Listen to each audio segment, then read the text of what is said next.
नमो ताहि जाते भये अर्हंतादि महान। जो विद्यादि सागर सुधी, जो विद्यादि सागर सुधी गुरु हैं हितैषी। शुद्धात्म में निरत नित्य हितोपदेशी। वे पाप ग्रीष्म ऋतु में जल हैं सयाने।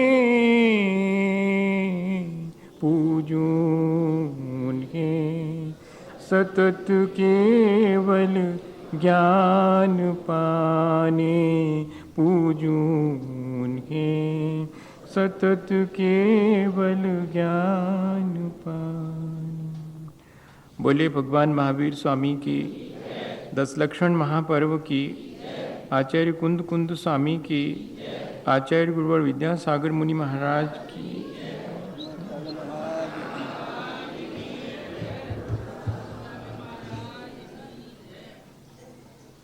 हम सभी लोग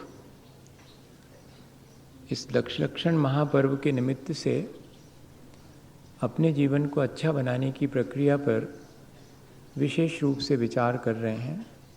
वैसे तो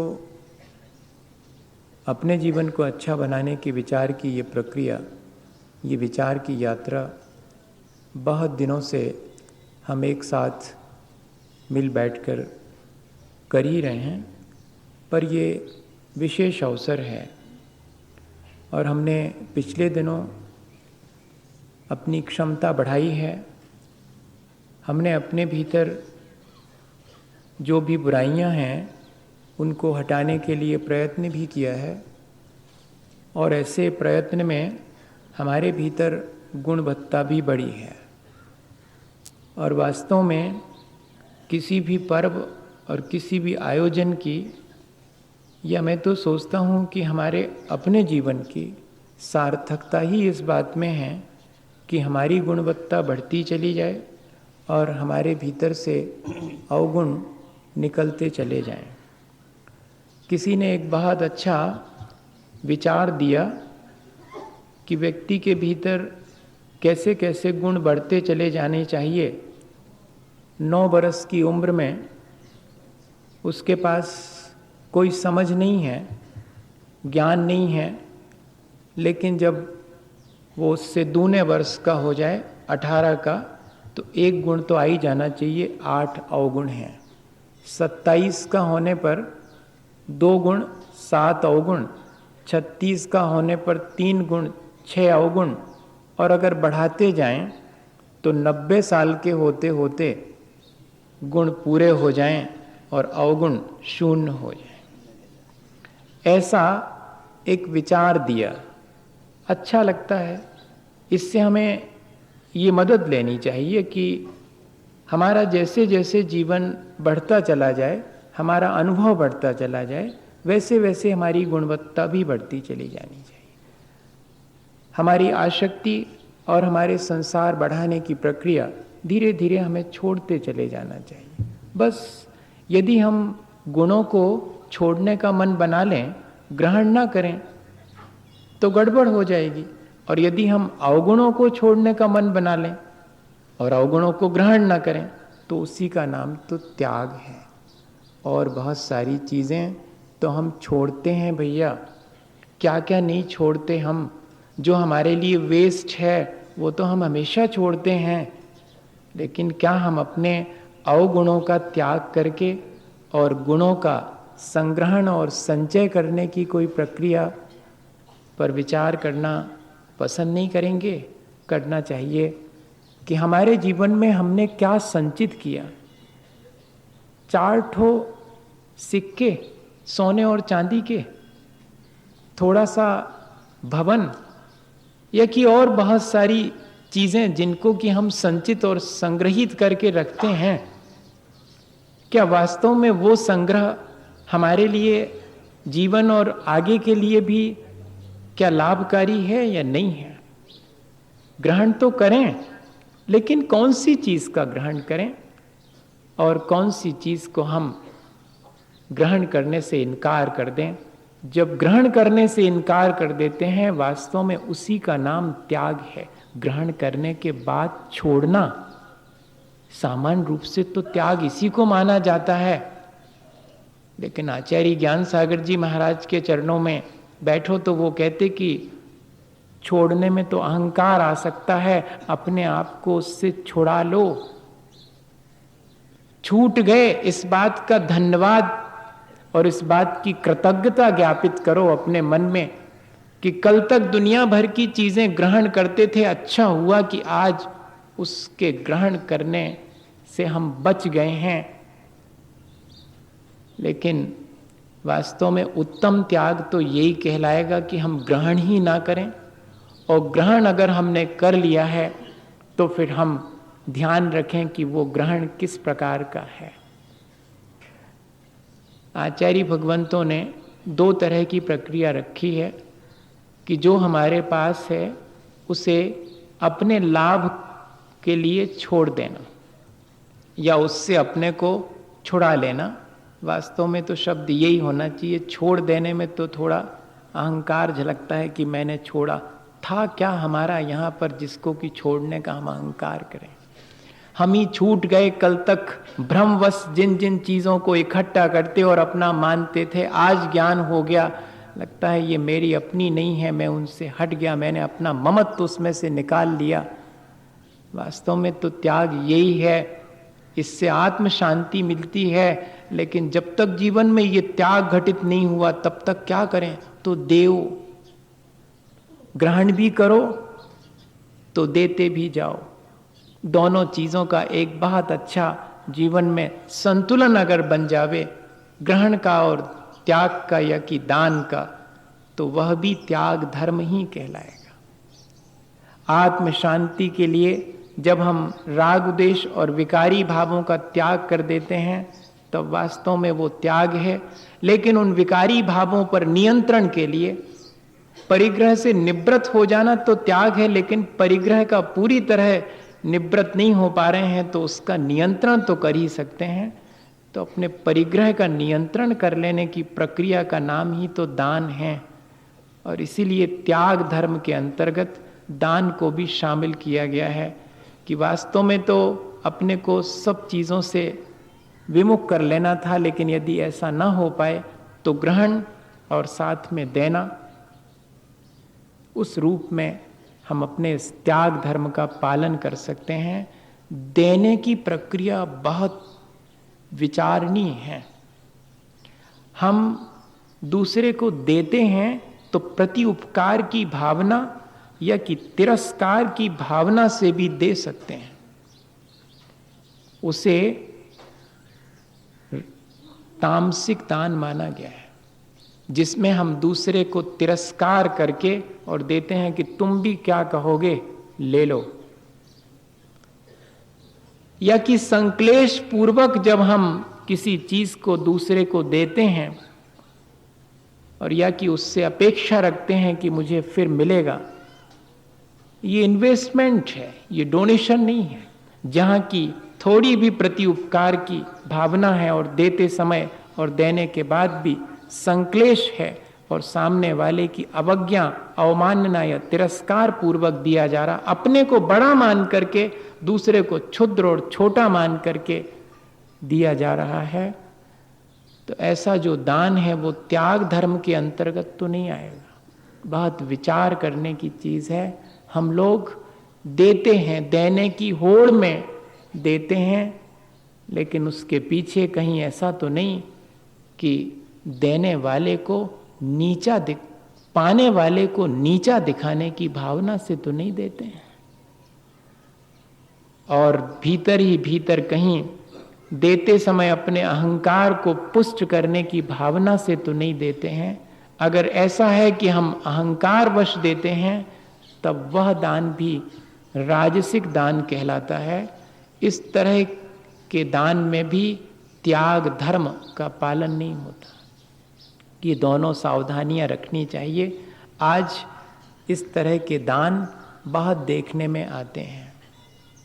बहुत थोड़े से दान हैं जिनमें कि व्यक्ति अपना कर्तव्य मान करके और सामने वाले ने ग्रहण कर लिया ऐसे कृपा मान करके जब देता है, जब वो लेने वाले को अपने से बड़ा मानता है, तब समझना चाहिए कि वास्तव में त्याग धर्म सफल हो गया। एकाध बार जीवन में ऐसा भाव भी बनाना चाहिए। वैसे बनता तो है ऐसा भाव, कभी कभी बनता है कि जब हम ये कृपा मानते हैं कि आपने हमारा कुछ स्वीकार कर लिया, आप यदि लेने से इनकार कर देते तो मेरे पास देने के लिए तो बहुत कुछ है, पर मेरा देना सार्थक आपने कर दिया है क्योंकि आपने ले लिया है। विनोबा ने लिखा कि किसी को अगर भूख नहीं लगती तो हम तो कभी अतिथि सत्कार ही नहीं कर पाते। बहुत अच्छा हुआ कि जो आपको भूख लगी इसलिए हमें अतिथि सत्कार का अवसर मिला। ऐसे अत्यंत कृतज्ञता के भाव से जो दान दिया जाता है वही त्याग धर्म के अंतर्गत आता है। आचार्य महाराज से एक बार सन 80 में लोगों ने कहा कि महाराज कभी कभी तो आपको भी जो है लोगों के सामने हाथ आगे करना पड़ता है और आपका हाथ नीचे रहता है और देने वाले का हाथ ऊपर रहता है। तब आचार्य महाराज ने बड़ा बढ़िया हंस करके जवाब दिया था कि भले ही देने वाले का हाथ ऊंचा रहे, लेकिन देखो कांपता कौन सा रहता है, नीचे वाला कि ऊपर वाला? ऊपर वाला कांपता रहता कि अगर बंद कर लिया तो क्या कर लेंगे, रखे रहो अपने पास, नहीं ले रहे। लेने वाला वहां पर बड़ा है। ऐसे सम्मान की भावना से जैसे मुनि जनों को हम दान देते हैं कि आपने ले लिया, हम पर कृपा कर दी, आप नहीं लेते तो हम क्या कर लेते, ऐसे ही दान की हमारे यहाँ पर परंपरा रही। ऐसे दान तीर्थ की स्थापना सबसे पहले अपन लोग आदिनाथ भगवान के समय में जो राजा हुए हैं श्रेयांश और सोम, उनके भाई, उन दोनों ने शुरुआत की थी। वही त्याग धर्म है वास्तव, जिस त्याग के पीछे हमारे मन में और आह्लाद है। दान देय मन हरक विषय के, जिसमें कि हम आह्लादित होते हैं, फिर हम दान देते हैं। एक बार नदी और तालाब के बीच में इस तरह की चर्चा छिड़ी थी। तालाब ने कहा कि तू एक दिन खाली हो जाएगी, हमेशा देती रहती, उधर जा जा करके समुद्र में अपना सारा पानी देती चली जाती, खाली हो जाएगी एक दिन जरूर। अब लॉजिक तो बिल्कुल ठीक था कि देते चले जा रहे हैं तो खाली हो जाएंगे। नदी ने कहा कि नहीं, मुझे तो दिए बिना चैन ही नहीं, मेरा तो होना ही व्यर्थ हो जाएगा अगर मैं बहना छोड़ दूं और अपना जल और समुद्र में ना डालने जाऊं। मेरी यात्रा ही शुरू होती है समुद्र तक जाने के लिए। तालाब ने बहुत आर्गुमेंट दिए, लेकिन नदी चुपचाप अपना काम करती रही। सारा पानी जितना आता सब समुद्र में जाकर के भेज देती।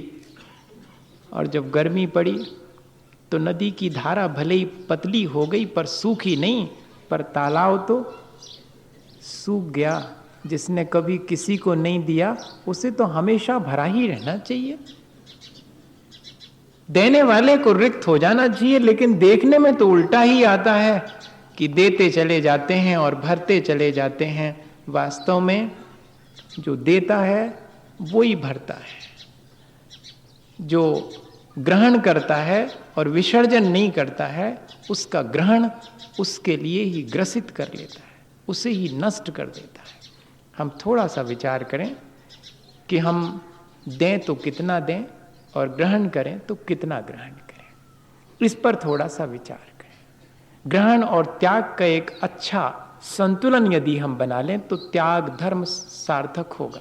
विनोबा कहा करते थे कि H2O, 2 हाइड्रोजन 1 ऑक्सीजन, 2 ग्रहण तो 1 त्याग। ऐसा फॉर्मूला बना लें जैसा H2O का फॉर्मूला है कि ग्रहण 2 तो त्याग 1। वैसे सबसे श्रेष्ठ त्याग वही माना जाता है जिसमें कि सबसे टॉप पर रखा है कि 50-50 वाला मामला है। जितना कमाएंगे 50% अपने लिए, 50% डोनेशन। फिर सेकंड नंबर रखा है कि 25% डोनेशन, और थर्ड नंबर पर रखा है मिनिमम 10% डोनेशन।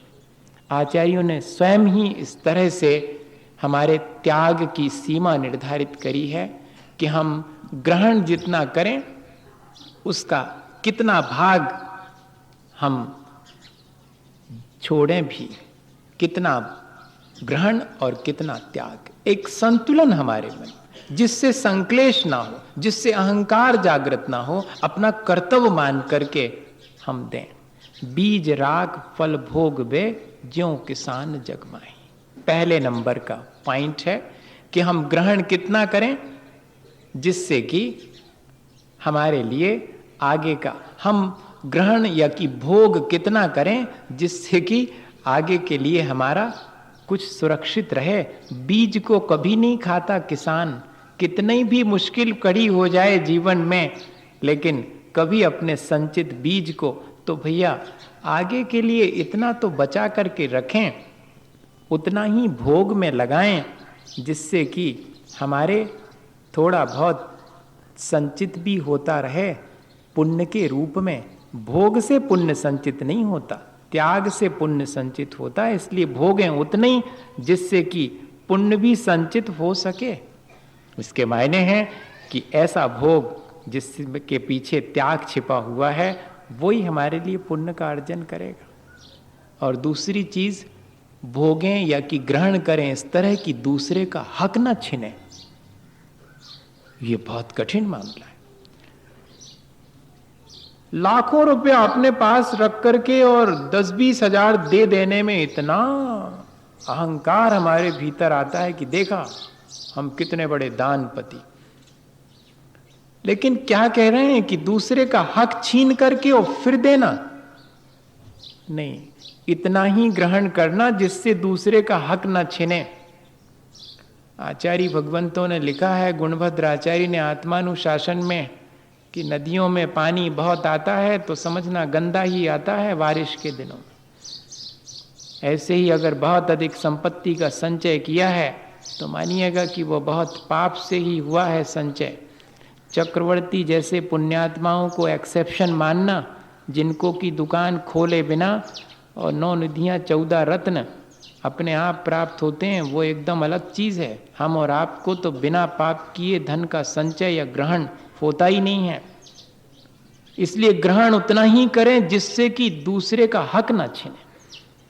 एक बहुत छोटा सा उदाहरण ले लेते हैं घर गृहस्थी में, तो जल्दी से समझ में आएगा। हाँ, नहीं तो थोड़ा ऐसा लगेगा कि ऐसे कैसे किसी का हक ना छीने। घर में 4 लोग हैं, हम अपनी सुना रहे, चलो अच्छा। 4 लोग हैं घर में, माँ हैं, पिता हैं, दोनों भाई हैं। बड़ी बहन तो बहुत पहले चली गई थी, ब्याह हो गया था। 4 हैं। मटर फल्ली आती है, हम लोग बटरा बोलते हैं उसका, आप मटर फल्ली बोलते हैं। घर में आती थी, जब महंगी रहती तो थोड़ी सी आती घर में। 1 पाव आई है, 1 पाव में से छिलके विलके निकल जाते हैं, 200 ग्राम बच गई है। एक के जुम्मे कितनी कितनी आएगी? 50-50 ग्राम। अब तारीफ इस बात में है कि खाते समय इस बात का ध्यान रखना, ऐसा नहीं कि माँ तो जो है औघड़ दानी है, बनाने वाला तो देने के लिए ही बनाता है। तो ऐसा नहीं कि माँ का हिस्से का भी मटर हम अपनी थाली में डलवा लें। बस इतना ही करना है, इतना ही ध्यान रखना है कि 4 लोग हैं और चारों के लिए है ये। इसमें से इतना इतना, 1-1 चम्मच, सबको 1 चम्मच हो गया तो बस अब नहीं चाहिए। अरे थोड़ा और ले, नहीं चाहिए ही नहीं हमको, हो गया इतनी ही तो बहुत है। ये भी फील नहीं कराना कि आपके लिए छोड़ रहे हैं, कृपा कर रहे हैं। नहीं, मुझे चाहिए ही नहीं, मेरा हो गया पूरा। क्या इस तरह की कोई फीलिंग अपने भीतर आती है, तब मानिएगा कि हमने जो ग्रहण किया है वो वास्तव में दूसरे को बिना कष्ट, और क्षति पहुंचाए बिना किसी दूसरे का हक छीने हमने ग्रहण किया। अगर हम ग्रहण करना भी सीख लें तो हमारा त्याग सार्थक हो जाएगा। अनाप शनाप तरीके से ग्रहण करते रहना और फिर बाद में कहना कि ये थोड़ा सा त्याग कर दिया, वो त्याग धर्म में शामिल नहीं होगा। ये ध्यान रखें। जिसने ग्रहण ही ऐसा किया है जिससे किसी दूसरे को क्षति नहीं पहुंची, किसी का हक नहीं छीना। और तीसरे नंबर पर कहते हैं कि ग्रहण कब तक करें? जब तक कि त्याग कर सकें तभी तक ग्रहण करें। अभी एक दिन कुछ लोगों ने नियम लिया, बहुत अच्छा लगा। उन्होंने कहा, महाराज अगर कोई एक नई चीज ग्रहण करेंगे तो पहले एक निकाल देंगे। दूसरों ने कहा कि ठीक है, ऐसा हम कर तो सकते, पर 2 ग्रहण करेंगे तो एक निकालेंगे जरूर, इतना भी ठीक है। अगर 2 चीजें घर में लाएंगे तो एक निकालेंगे जरूर, तब 2 चीजें घर में लाएंगे। और दूसरा कह रहा है कि नहीं, एक चीज भी अब घर में ज्यादा आएगी तो एक पुरानी वाली निकाल दूंगा, मैं पहले ग्रहण करने से पहले त्याग कर दूंगा।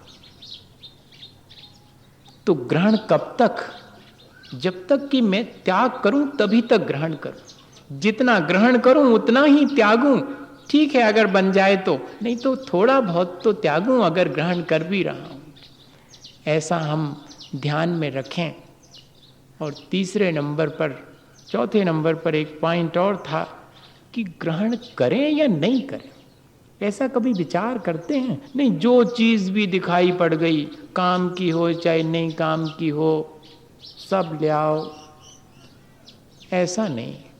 ग्रहण करें या नहीं करें, इस बात का भी हम विचार अपने मन में रखें कि ये चीज मेरे लिए कल्याणकारी है या नहीं है, इससे मेरा हित सधेगा कि नहीं सधेगा, इससे दूसरे का भी कोई लाभ होगा कि नहीं होगा।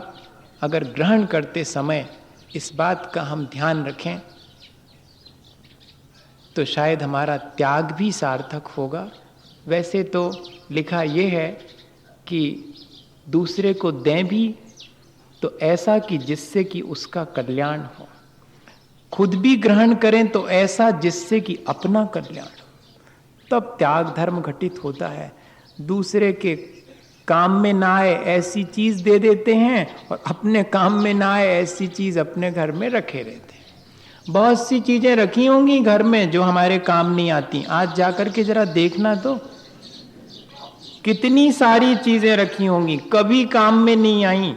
पिताजी के जमाने से रखी हैं, बेटों के काम नहीं आई, लेकिन रखी हैं कोने में। दूसरे के काम आ सकती हैं, पर द्यों कैसे? ग्रहण तो कर लिया, अब काम में नहीं आती है जो चीज। ग्रहण तो किया था जब तब काम में आती थी, लेकिन देख रहे हैं कि उसके ग्रहण में कर लेने के बाद भी अब काम नहीं आ रही, दूसरे के काम आ सकती है तो उसे दे दें। ऐसा होना चाहिए, तब हमारा त्याग धर्म सार्थक होगा। एक छोटा सा उदाहरण है। एक बाबा जी एक राजा को एक फल देने रोज जाते थे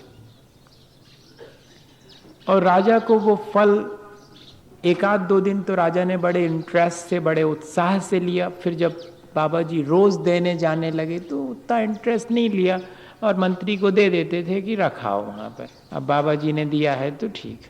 बाबा जी से मतलब हमारा सज्जन से मतलब है। बाबा जी तो ऐसा बोल देते हैं कि बाबा जी मतलब आप महाराज जी नहीं समझना। बाबा जी सज्जन पुरुष थे। वो राजा को सलाह देना चाहते थे असल में, और रोज एक आम उनको भेंट करने जाते थे। मंत्री को दे देते तो मंत्री, राजा से भी होशियार होते हैं मंत्री वैसे, इसलिए वो मंत्री कहलाते। मंत्रणा और बहुत अच्छे सलाहकार होते हैं, वही मंत्री बनाए जाते हैं जो आड़े समय पर भी हमें अच्छी सलाह दे। तो मंत्री जी ने उसे फेंका नहीं, ना उपयोग में लिया, एक कमरे में रखते जाते थे।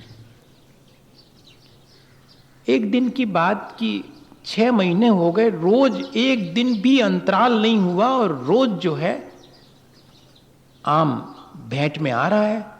राजा को शुरू में तो ऐसा ही लगा कि क्या रोज रोज आम का फल और दे जाता है, ये क्या चाहता मेरे से, क्या इसका इंटेंशन क्या है। मन में विचार बार बार आता, लेकिन राजकाज में वो बात भूल जाते। एक दिन मंत्री से कहा 6 महीने बाद कि वो जो एक बाबा आते हैं वो रोज एक फल दे के जाते हैं, आखिर वो चाहते क्या हैं? उससे पूछना। तो पूछा मंत्री ने कि आप चाहते क्या हैं? मैं कुछ नहीं चाहता, मैं तो सिर्फ मेरा कर्तव्य मानता हूं कि राजा साहब को कोई ना कोई भेंट देनी चाहिए, मैं तो भेंट देता हूं। राजा ने कहा कि ऐसा हो नहीं सकता, कोई ना कोई बात होनी चाहिए। उन फलों का क्या किया मंत्री? वो तो फेंक दिए होंगे शायद। नहीं महाराज, फेंके नहीं, बाबा दे के जाता है तो कोई ना कोई विशेषता होनी चाहिए, इसलिए सब हमने रखवा लिए थे एक कमरे में, चलें अपन देखें। तो जाकर के देखा तो वो तो सब आम गल गए थे, फट कर के और खराब होकर के, जैसा भी उनमें होना था। लेकिन उतना सारा ढेर था, उसमें से कुछ आम ऐसे माने गल करके और नीचे ऐसे बिखर गए थे, जो नीचे नीचे थे वो दब गए थे सब। उसमें से देखा तो जगह जगह से कुछ चमकदार सा दिखाई पड़ा। देखा तो एक एक हीरा हर एक में से चमक रहा है। अरे ये ऑर्डिनरी आम नहीं थे मतलब। अब बाबा जी आए तो राजा ने कहा कि आप मुझे रोज आम भेंट में देते हैं, आप मुझे क्या समझाना चाहते हैं? उन आमों में से तो हमने देखा कि हीरे निकलते हैं। महाराज, आज देखा आपने, मेरा देना सार्थक हो गया। मैंने तो सिर्फ आपको पहले दिन से ही यही बताना चाहा था कि ये कितना ही सड़गल जाएगा, लेकिन इसके भीतर का हीरा बहुत चमकदार है, इस बात को आप ध्यान में रखना। मैंने तो ये मैसेज देना चाहा था। दान भी दिया, भेंट भी दी, उपहार भी दिया, तब भी कैसा दिया जिससे कि दूसरे को और एक संदेश मिल जाए। हम लोग संदेश ले नहीं पाते हैं क्योंकि देने वाला दान के साथ अहंकार कर लेता है। हमें कृतज्ञता पूर्वक अगर कोई देता है तो उससे संदेश तो तुरंत मिल जाता है कि देखो ये व्यक्ति देने के बाद भी इतना विनम्र, अपना सब कुछ देता चला जा रहा है, हमें क्या संदेश देना चाहता है? हमें यही संदेश देना चाहता कि तुम्हारे पास जो अतिरिक्त हो, दूसरे के काम आता हो, उसे हमेशा देते चले जाना। देने वाला यही तो संदेश दे रहा है। गंग कवि और रहीम खान खाना थे। रहीम खान खाना जो है कवियों के बड़े प्रशंसक थे। तो एक बार जो है एक कवि जो गंग कवि थे, उनने 2 लाइनें लिख कर के भेजी कि वो देखिएगा, लाइन का अर्थ तो याद है लेकिन लाइन एकदम विस्मरण हो गई। क्या हुआ था कि नहीं, ऐसा इसलिए भूल गया मैं। ऐसा हुआ कि गंग कवि के कवित्व से प्रसन्न होकर के और जो रहीम खान खाना थे, उन्होंने रातों रात उनके यहाँ पर और बैलगाड़ियों में भर करके असरफियाँ भेजी। तो गंग कवि बड़े चकित हुए कि रात में तो चोर आते हैं लेकिन रात में कोई देने आवे। कहाँ सीखी नवाबजू ऐसी देनी देन, आपने ऐसा देना कहाँ सीखा?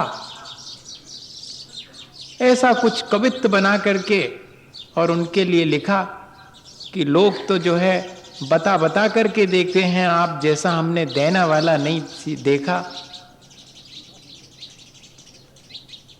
तब फिर रहीम खान खाना ने भी क्या लिख करके भेजा था उन कवि को, वो बड़ा मार्मिक है कि देनहार को और है, भेजत है दिन रैन, और लोग भरम मुंह पे करें, ताते नीचे नैन। देने वाला तो कोई और है, मैं ये अहंकार कैसे करूं कि मैंने दिया है।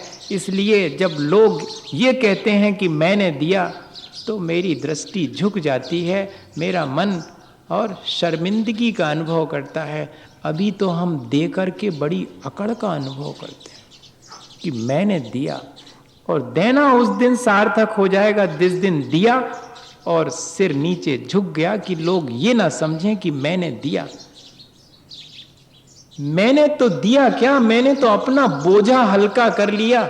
मेरे पास तो इतना सारा था जो मुझे मुश्किल में डाले हुए था। अच्छा हुआ कि थोड़ा सा दूसरे ने भी हमारा हिस्सा लेकर के हमारा बोझा कम कर दिया।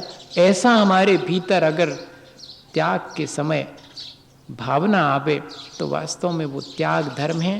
त्याग हमेशा आसक्ति को घटाने के लिए किया जाता है, पहली चीज़। और त्याग का महत्व है कि हमारे मन को बड़ा संतोष मिलता है, आसक्ति घटती है और मन को बड़ा संतोष मिलता। और इतने ही नहीं, हमें पद प्रतिष्ठा अपने आप मिलती है, हमें उसकी चाहने की आवश्यकता नहीं होती। कर देते हैं उसके बारे में फिर आसक्ति नहीं होती। अगर आसक्ति होती है तो समझना कि वो त्याग नहीं है। क्या हुआ, हम लोग आचार्य महाराज के साथ चले जा रहे थे। हमने शायद ये घटना सुनाई कि नहीं, मुझे ध्यान नहीं है। आपके यहाँ अलग अलग कॉलोनीज़ में जाकर के, और हाँ सुनाई हो तो सुनाई भी हो सकती, क्योंकि कंटिन्यूएशन में ध्यान में तो रहता है पर ऐसे अट्रेंडम में ध्यान में नहीं रह पाता। फिर भी अपन फिर से रिपीट हो जाएगी तो कोई बात नहीं, शॉर्ट में कर देता हूँ कि एक जगह रुकाया गया बंडा में। तो वहाँ पर ठंड के दिन थे और दरवाजे तो टूटे थे और खिड़कियों में कांच नहीं थे और खप्पर के ऊपर की छत थी, तो हवा के लिए बहुत आने की गुंजाइश थी। और 10 बजे रात के बाद जो है तेज़ी से जब ठंड बढ़ी, और उस समय हम लोगों को एक एक चटाई नीचे, पाटा तो हमने आपसे कहा ही था कि अकेले आचार्य महाराज को पाटा पर बिठाल देते थे, बाकी सब नीचे ही बैठते थे ज़मीन में अपनी चटाई बिछा के, और उसी चटाई को ओढ़ना पड़ता था। आधी बिछा लो, आधी ओढ़ लो, इस तरह की प्रक्रिया। घास लेने की परंपरा आचार्य महाराज ने हम लोगों को नहीं डाली कि नहीं अभी तुम लोग सब नौजवान हो इसलिए घास की आवश्यकता नहीं है, नहीं तो फिर थोड़ा सा उसमें आराम हो जाता है अपेक्षाकृत। तो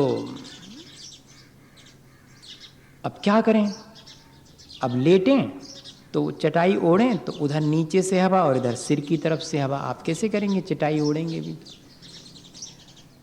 अब कुछ समझ में नहीं आया। 12-1 बजे अब एक दूसरे को देख रहे हैं कि कौन क्या करता है सब।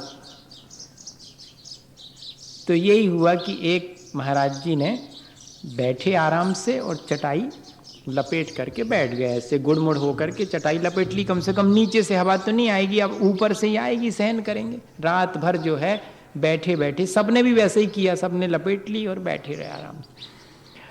अब सवेरे भक्ति के समय वही वैसे ही कि अपन को तो उतनी साधना नहीं रहती है तो चेहरे पर उतनी प्रसन्नता नहीं रहती। ऐसी मुसीबत आने पर चेहरे की प्रसन्नता बनी रहे तब बात अलग है, नहीं तो चेहरे पर म्लानता आ जाती है। आचार्य महाराज की विशेषता है कि उनकी चेहरे की मुस्कुराहट तमाम मुसीबतों के बाद भी ज्यों की त्यों बनी रहती।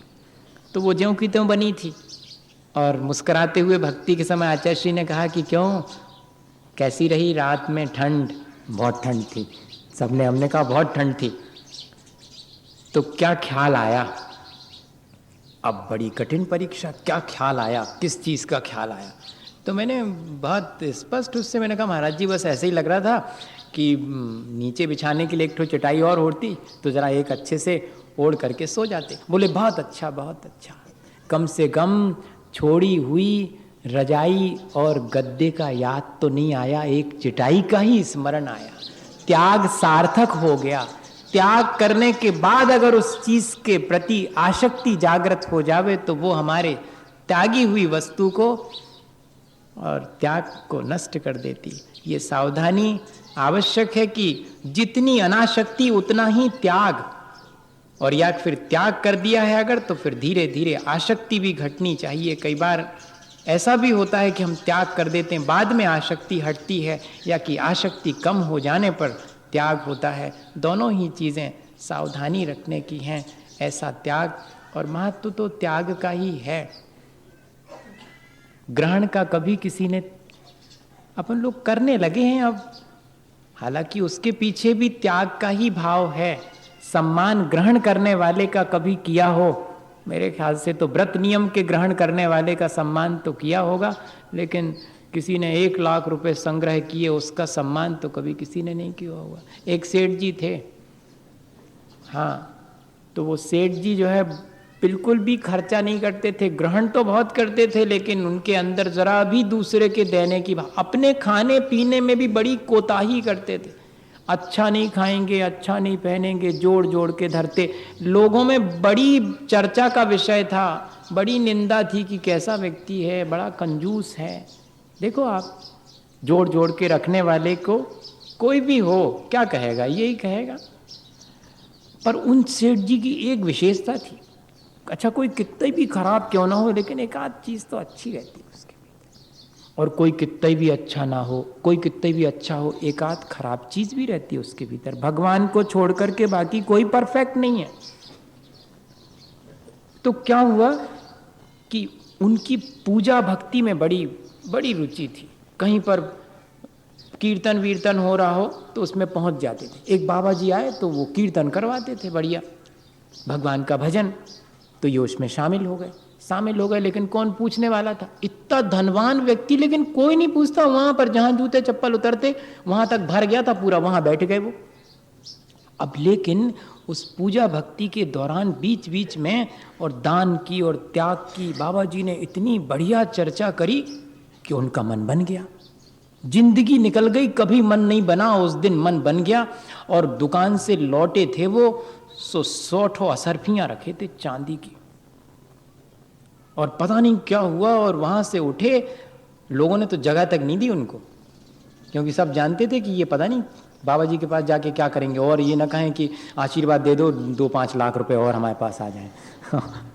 किसी ने जगह, बड़ी मुश्किल में जगह बना करके थैली पोटली हाथ में पकड़े और बाबा जी के सामने जा करके पूरी थैली और डाल दी कि भगवान आपकी कृपा हो तो स्वीकार कर लें आप। अब बस भैया, जैसे ही ऐसा हुआ और जय जयकार होने लगी वहां तो, और हाथों हाथ, और अलग सब लोग उठ के खड़े हो गए, यहां बिठा लो इनको, यहां बिठा लो सेठ जी को। अब सेठ जी भी बड़े मुश्किल में। सेठ जी ने कहा कि 2 मिनट माइक पर बोलने मिलेगा क्या? ले मिलेगा, आओ आप तो बिल्कुल। वैसे अगर मांगते तो कोई नहीं बोलने दे रहा था उनको। अब सब कहने लगे हाँ सेठ जी की बात वैसे कोई ने कभी नहीं सुनी, पर उस दिन हाँ सुनाओ आप। तो उन्होंने कहा कि मैं तो सोचता था कि इस धर्म की जगह पर भी कम से कम पैसे का सम्मान नहीं होगा, लेकिन यहां भी यही देखने में आ रहा है। मैंने पैसे क्या दिए, मेरा इतना सम्मान होने लगा, लोग जगह देने लगे। अब बाबा जी का नंबर था। बाबा जी ने कहा कि सेठ जी बैठो आराम से, पैसा तो आपके पास 10 मिनट पहले भी था और बहुत अधिक मात्रा में था। तब आप जहां जूते चप्पल रखे हैं वहां बैठे थे। हमने पैसे का सम्मान उस समय भी नहीं किया था, इस समय भी नहीं किया है। आपने जो पैसा छोड़ने का मन बनाया है, सम्मान उसका किया है। हमने आपके पैसे का सम्मान करना होता तो हम पहले भी कर सकते थे। हमारे यहाँ पर हमेशा जब भी सम्मान की प्रक्रिया रखी गई तो त्याग की ही रखी गई, और त्याग ऐसा त्याग जिसमें न संक्लेश है, न अहंकार है, बल्कि कृतज्ञता है कि सचमुच मेरा इकट्ठा करना सार्थक हो गया कि किसी दूसरे ने उसे स्वीकार कर लिया। इस तरह की कृतज्ञता के भाव से अगर हम त्याग करते हैं तो हमारा मन अत्यंत पवित्र होता है, जीवन उज्जवल होता है, ऊंचा उठता है। हम यही तो चाहते हैं कि हमारा जीवन उज्जवल हो, हमारा मन निर्मल हो, और हम धीरे धीरे अपने जीवन को ऊंचा उठाते जाएं। इस प्रक्रिया को अपने जीवन में अपना के हम अपने जीवन को ऊंचा उठा सकते हैं। इसी भावना के साथ बोले आचार्य गुरुवर विद्यासागर मुनि महाराज की।